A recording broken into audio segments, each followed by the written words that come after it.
Their excavations followed a deliberate pattern. Each site was chosen for its age, its legend, and its whispered connection to death. First came the plague cemeteries, burial pits sealed since the Ming dynasty, over 5 centuries old. Folklore claimed the dead in these pits did not rest easily. Section 14 unearthed entire fields of bones, creating them for shipment to Harbin. Next were the battlefield graves, mass burials from the Mongol invasions and earlier dynastic wars. Thousands of bodies had been left to rot in shallow trenches. When Section 14 disturbed the soil, the remains were twisted, blackened and incomplete, yet still considered valuable samples.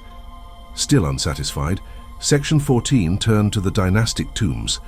Aristocrats and nobles entombed with lacquered coffins, mercury-lined chambers and stone seals, bodies preserved in defiance of time. In one tomb near Datong, records claimed that a corpse bled when cut, though it had been buried for nearly 1,000 years. And finally, they searched the permafrost of Manchuria. In the frozen ground of Jilin, men buried half a millennium earlier were found unnervingly intact, their flesh disturbingly whole. These remains were transported under armed guard to Harbin, guarded more closely than any other discovery. Plague pits, battlefield graves, dynastic tombs, and frozen burials. Section 14 had assembled a collection that blurred the line between archaeology and horror. Exactly what became of these finds has never been revealed, but in the silence of erased records and vanished names, one truth remains. Section 14 uncovered things never meant to be disturbed. Across the centuries, China and Manchuria left their own warnings about the dead. Legends told of plague pits where bones shifted at night, and the ground was said to breathe.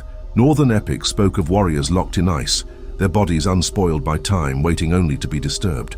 Taoist scrolls described the Jiangshi, the stiff dead, corpses that rose when burial was broken, moving without thought but never at rest. Even Imperial chronicles written after great wars spoke of mass graves that remained uncanny for generations, where the remains of the fallen were said to stir when uncovered.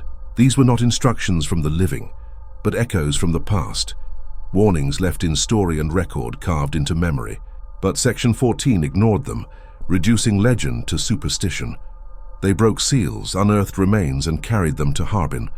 Warnings had been given. Warnings were buried in history itself. And when they were ignored, what followed could not be contained.